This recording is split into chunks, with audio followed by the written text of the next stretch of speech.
Assalamu alaikum and hi everyone. I'm Asma from Asma's Kitchen. Welcome back to another vlog. இந்த vlog எப்போ எடுத்ததுன்னு பார்த்தீங்கன்னா Ramzan vlog தான். ரொம்ப late ஆயிடுச்சு. ஸோ யோசிக்கலாம் பக்ரீத்தே வரப்போது இப்போ போய் ரம்ஜான் vlog ஷார்ட் பண்ணியிருக்கீங்கன்ட்டு. என்ன பண்ணுறது, ஒரு சில விஷயங்கள் வந்து யூடியூப்பில் நம்ம கொஞ்சம் டிலே பண்ணி போடுறதுனால ஒன்றும் பெரிய தப்பு கிடையாது. ஸோ உங்கள் எல்லாருக்கும் இந்த vlog இன்ட்ரெஸ்டிங்காக இருக்கும்னு நினைக்கிறேன். ஸோ vlog ஃபுல்லாக கண்டினியூவாக பாருங்கள். உங்களுக்கு இந்த விலாக் பிடிச்சிருந்துச்சு அப்படின்னா மறக்காமல் லைக் பண்ணிவிட்டு சேனலை சப்ஸ்கிரைப் பண்ணிக்கோங்க. உங்களால் முடிஞ்ச சப்போர்ட்டை நம்ம சேனலுக்கு நீங்கள் தொடர்ந்து கொடுத்துட்டே இருங்க. மார்னிங் பார்த்தீங்கன்னா ஹஸ்பண்டும் பையனும் வந்து தொழுகைக்கு போயிட்டாங்க. பிரேக்ஃபாஸ்ட்டுக்கு ஆஸ் யூஷுவல் நம்ம இந்த ஃபெஸ்டிவல் எல்லாம் வந்துச்சு அப்படின்னாலே கொஞ்சம் இட்லி தோசையை தவிர வேறு ஏதாச்சும் ஸ்பெஷலாக தான் சமைப்போம். அந்த மாதிரி சிக்கன் போட்டு மேக்ரோனி பண்ணியிருந்தேன். ரொம்ப சூப்பராக இருந்துச்சு.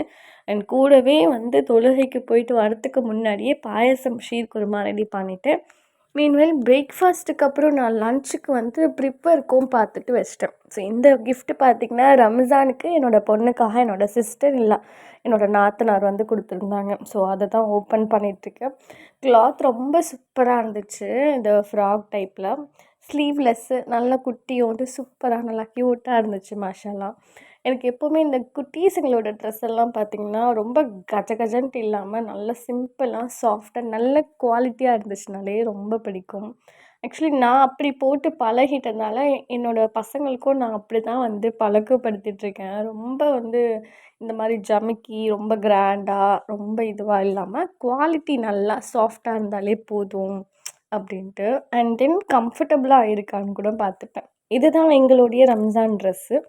ஸோ நானும் பொண்ணுக்கும் ஒரே மாதிரி தான் எடுத்தேன். ஸோ வஹீதா பாப்பாவுக்கும் அப்படி தான் எடுக்கணும்னு நினச்சேன். அதாவது என்னோடய ஃபஸ்ட்டு பொண்ணுக்கும் இப்படி தான் எடுக்கணும்னு நினச்சேன். அது அமையவே இல்லை. எனக்கு எப்போவுமே ட்ரெஸ் எடுக்க போகணும் அப்படின்னாலே ஒன்று ஹைட்டு செட் ஆகாது, இல்லைன்னா வந்து ஏதாச்சும் ஒன்று வந்து குறையாவே இருக்கும் ட்ரெஸ் எடுக்க போகும்போது. ஸோ இந்த வாட்டியும் அப்படி தான். அந்த ஷார்ட்ஸ் கூட நான் ஷேர் பண்ணியிருப்பேன். உங்களுக்கு பார்த்து பார்த்து எடுத்து லாஸ்ட்டில் இந்த ஃப்ராக் எடுத்திருந்தேன். குட்டி பாப்பாவுக்கும் சூப்பராக ரெடி பண்ணியாச்சு. அங்கிட்டும் இங்கிட்டும் வந்து ஆடிக்கிட்டு இருந்தாங்க.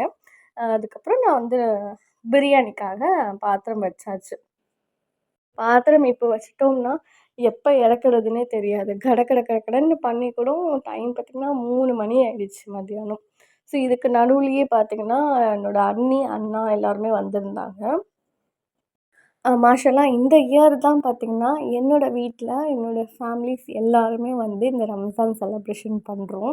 ஸோ அதுவே எனக்கு கூடுதல் ஹாப்பினஸ் தான். ஏன்னா எப்போவுமே நான் தான் எங்கள் அம்மா வீட்டுக்கு வந்து ஒரு ரம்ஜான் முடிஞ்சு ஒரு ஆஃப்டர்நூனுக்கு அப்புறம் லஞ்சுக்கு அப்புறம் போய் விசிட் பண்ணி சலா பண்ணுவோம். இந்த வாட்டி எல்லோரும் எங்கள் வீட்டுக்கு, அதுவும் என் வீட்டுக்கு வராங்கன்ற போது எனக்கு இது ஒரு தனி ஃபீலும் ரொம்ப ஹாப்பியாகவும் இருந்துச்சு. அது மட்டும் இல்லாமல் எல்லாருமே வரல. என்னோடய 2 அக்காவும் ஒரே ஒரு அண்ணா மட்டும் தான் வராங்க. ஸோ மற்றவங்கெல்லாம் கொஞ்சம் தூரமாக இருக்காங்க. அதனால் அவங்கலாம் வரல. ஸோ இவங்க மட்டும் வந்திருந்தாங்க. அக்காங்கள்லாம் வந்து ஆஃப்டர்நூனுக்கு அப்புறம் வந்தாங்க. அண்ணா மட்டும் தான் லன்ச்சுக்கு இன்வைட் பண்ணியிருந்தேன் நான். ஸோ அவங்க மட்டும் தான் வந்திருந்தாங்க. ஸோ அவங்களுக்கு ஒரே ஒரு பொண்ணு தான், இவங்க தான் அது. ஸோ இவங்களும் வந்து வஹீதாவும் ரொம்ப வந்து நல்ல ஃப்ரெண்டு. 2 பேரும் வந்து சேர்ந்தாங்கன்னா ரொம்ப அட்டகாசம் பண்ணிக்கிட்டே இருப்பாங்க. அப்புறம் அண்ணாவும் ஹஸ்பண்டும் பார்த்திங்கன்னா ஈத் முபாரக் பண்ணிகிட்ருந்தாங்க. ஸோ இந்த ரம்ஜான் டே வந்தாலே இந்த ஈத் முபாரக் பண்ணுறது தான் வந்து என்னைய பொறுத்த வரைக்கும் ஒரு ஸ்பெஷல் டே மாதிரி இருக்கும். அது மட்டும்தான் வந்து ரொம்ப பிடிக்கும். ஸோ நம்ம வந்து சம்டைம்ஸ் மறந்துடுவோம். ஆனால் ரம்ஜான் டேக்கு நான் தான் எப்போவுமே ஃபஸ்ட்டு ஞாபகப்படுவேன். எல்லோரும் வந்ததும் சலாம் சொல்லிட்டு நல்லா இருக்கே, எப்படி இருக்கே அப்படின்ட்டு மறந்துடுவாங்க. அப்புறம் ஈத் முபாரக் அப்படின்னதுக்கப்புறம் தான் ஐயோ ஆமாம்ல அப்படின்ற மாதிரி ஞாபகம் வரும். அதே மாதிரி தான் அண்ணனும் வந்து அவனை நான் தான் கூப்பிட்டு என்ன ஈத் முபாரக் பண்ணாமல் நீ பாட்டுக்கு பேசிகிட்ருக்க அப்படின்னு கூப்பிட்டு ஈத் முபாரக் பண்ணி உடனே ஈது கேட்டால் கையிலேருந்து ரூ. 5 எடுத்து கொடுக்குறான். ஒரே காமெடியாக போயிருந்துச்சு. அதுக்கப்புறம் உள்ளே இருக்கிறவங்க எல்லாருக்கிட்டேயும் ஈத் முபாரக் சொல்லிகிட்டு இருந்தோம். அண்ணா வந்து ஜவுளி கடையில் தான் வந்து வியாபாரம் பண்ணிகிட்ருக்கனால அவனுக்கிட்ட வந்து நான் சர்ப்ரைஸாக ஹஸ்பண்டுக்கு ஷர்ட் வாங்கிட்டு வர சொல்லியிருந்தேன். ஸோ அது வாங்கிட்டு வந்ததுக்கப்புறம் தான் ஹஸ்பண்டுக்கே ஒரு சர்ப்ரைஸ் இருந்துச்சு அங்கே. ஸோ இவன் துணிக்கடையில் இருக்கனால எல்லாமே சைஸு எல்லாமே கரெக்டாக தெரியும். ஸோ அந்த சர்ப்ரைஸ் இவருக்கு நான் கொடுக்கும்போதும் அதுவும் வந்து எக்ஸ்ட்ரா சர்ப்ரைஸ், எக்ஸ்ட்ரா ஹாப்பினஸ் இருந்துச்சு மாஷாஅல்லாஹ்.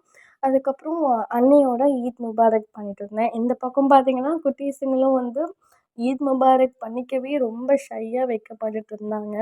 ஸோ அவங்களுக்கு நாங்க கண்டிப்பா இதெல்லாம் பண்ணி தான் ஆகணும். ஸோ அவங்களுக்கு இன்னும் தெரியாது இல்லையா? அவங்களுக்கு நம்ம தான் சொல்லிக் குடுக்கணுன்ட்டு சொல்லிட்டுருந்தோம். கட்டில் மேல ஏறி தான் நின்னு இவங்க ஈத் முபாரக் பண்ணுவேன் அப்படின்ட்டு ஈத் முபாரக் பண்ணிட்டுருந்தாங்க. ஸோ இதுங்க 2 பேரும் ஆரம்பிச்சுட்டாங்க. நான் வேற வீடியோ எடுக்கிறேன்னா, ஸோ நல்லாவே போஸ் குடுத்துட்டே இருப்பாங்க.